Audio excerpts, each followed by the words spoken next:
આજે તો સવારમાં ચિરાગને બનાના શેક બનાવી આપ્યું, થોડી એનર્જી વધી એટલા માટે. પછી એમનું ટિફિન બનાવી અને સરસ મજાનું પેક કરી નાખ્યું અને એમને જય શ્રી કૃષ્ણ કહી અને હું લાગી ગઈ મારા કામે. પછી રેડી થઈને પહોંચી ગયા બજરંગબલીના મંદિરે અને રાધાએ તો ફટાફટ દર્શન કરી લીધા, કારણ કે એનો જીવ તો બાજુમાં પડ્યા પ્રસાદ ઉપર હતો.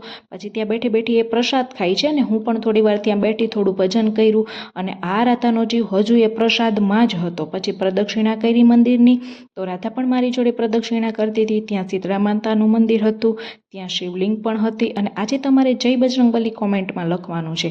પછી બપોર પડતા શાક રોટલી સલાડ છાશ ખમણ અથાણું લઈ અને જમવા બેસી ગયા અને રોંઢે ઉઠીને ચા બનાવી. અને હું વિચારું છું કે હવે છે ને ચાની આદત છોડી દઉં, પણ મારાથી છૂટતી જ નથી. પછી થોડી વાર ધાબા પર ગયા અને અમારી રાધા છે ને બહુ કામટી છે, જો ધાબા ઉપર એ છે ને કચરું કાઢે છે. પછી છે ને એક કામથી બહાર જવાનું હતું તો નીચે ગયા, તો અમારી રાધાને આવું પડવાનું તો ચાલુ જ હોય. પછી ઘરે આવીને સરસ મજાની વેજ બિરયાની બનાવી અને આ છે ને ગમે તે ભરેલું શાક બનાવવાનું હોય ને એની માટેનો આ મસાલો છે, 1 મહિના સુધી ચાલે. હું તો સ્ટોર કરીને ફ્રીજમાં રાખી દઉં. પછી જમવા બેસી ગયા અને જમીને એક જગ્યાએ પાર્સલ લેવા જવાનું હતું તો ત્યાં પહોંચી ગયા.